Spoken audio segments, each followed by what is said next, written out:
Coming to you live from Farmer Day's World Headquarters here in Dracut, Massachusetts, I'm Cassie. And I'm Stacey. And we're here to help you prepare your share.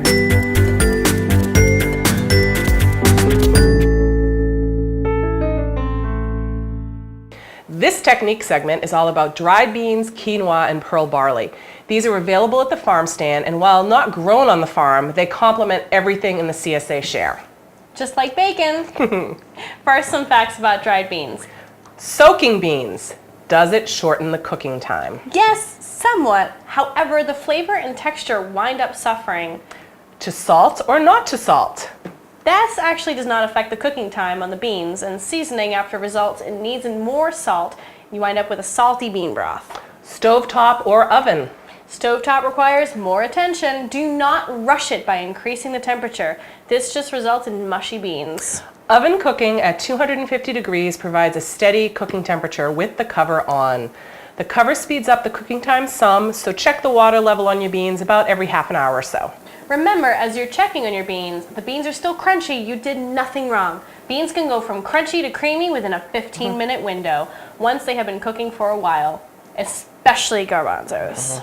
One of the most important factors that affects cooking time, flavor, and texture is the age of the bean. Depending on how old your beans are, you could be cooking for a long time. Get yourself some fresh dried beans. While they may not have a date on them, buy them from a store that seems to have a high inventory turnover. Dried beans are a great prep ahead. When you're at home on the afternoon, 1 pound of dried beans gives you 5 cups of cooked beans. My favorite way of cooking beans? The good old crock pot. A smaller crock pot, so 3.5 quarts, can cook 1 pound of dried beans. A 5-quart crock pot can cook 2 pounds of dried beans. Add your beans, then add enough water to cover by about 2 inches.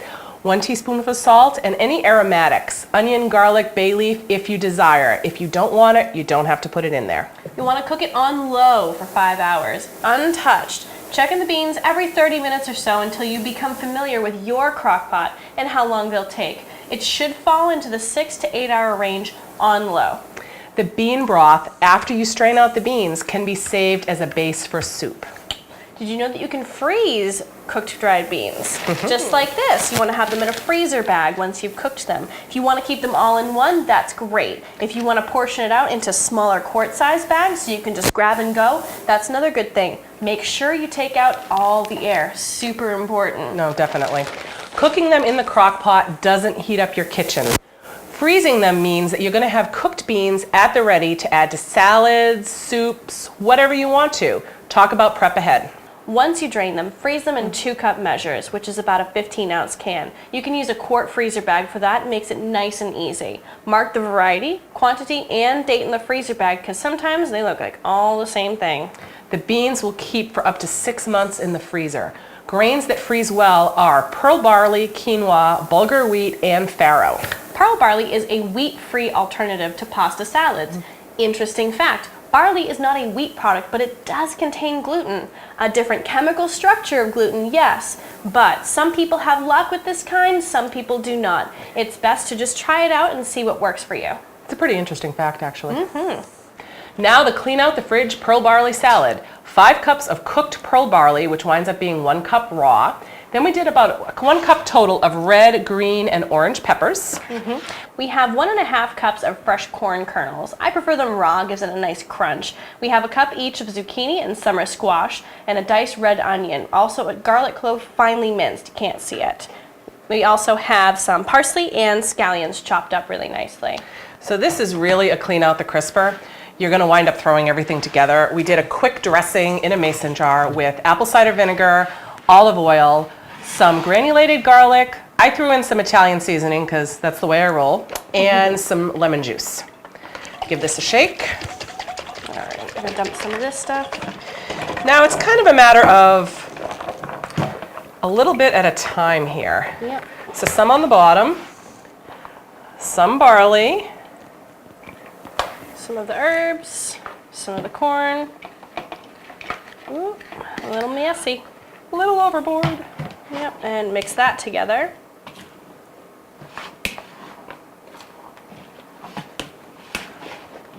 Now, if you wanted to make more, you could. This is a really good amount for I think for family tossing dinner. at this point, Yeah. This is a good amount. So we're gonna dress it.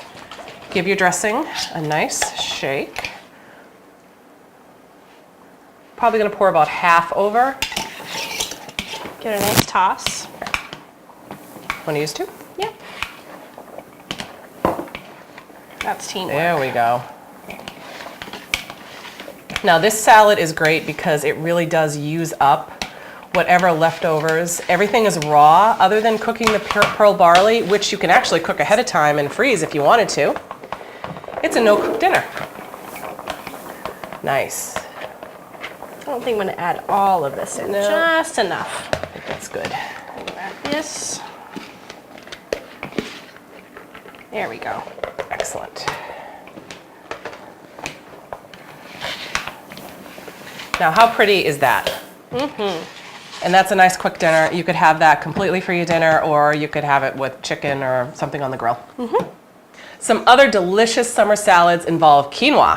Quinoa is known as the mother grain. It's one of the few plant-based sources of a complete protein. Its overall nutrient content is impressive, and it is a great substitute in many dishes for rice and pasta. Now, this grain is pretty quick cooking, so if you didn't cook and freeze it ahead, should not be a problem. We have salads right here that we've prepped ahead for you. First one is the Southwest quinoa salad. So we have 1 cup of quinoa. We have 1 red pepper and green pepper diced. We have some black beans, avocado, 1.5 cups approximately in the whole thing of the fresh corn kernels. Then we made a citrus honey vinaigrette, which is available in the vinaigrette episode, only we added cumin and paprika to go a little more Southwest. Delicious. We have a Go Greek quinoa salad. 1 cup of quinoa before cooking, 2 cucumbers with a medium dice, 2 tomatoes, a medium dice, or you can slice it up like this, like we've done, 1/4 of a red onion cut into very thin strips, crumbled feta, chopped black olives, 1 can of chickpeas rinsed and drained, tossed with a vinaigrette of lemon juice, apple cider vinegar, olive oil, oregano, salt, and pepper. Now, the last one is one of my favorites. Cassie, would you mind doing the Vanna White for me? Here we go. Strawberry, pineapple, and spinach quinoa salad. 1 cup of the quinoa before cooking, 1 to 2 cups of strawberries that are sliced, 1 to 2 cups of pineapple that I've cut into bite-sized pieces, a couple of big handfuls of spinach cut into a wide ribbon, a little bit of red onion in here, slivered, and then that lime honey vinaigrette, just without the cumin and the paprika, all tossed together. That one is delicious. You can take these base recipes and substitute what you receive in your CSA share that week, or what you find in the farm stands or farmers markets. Make these your own. No. And that's a wrap.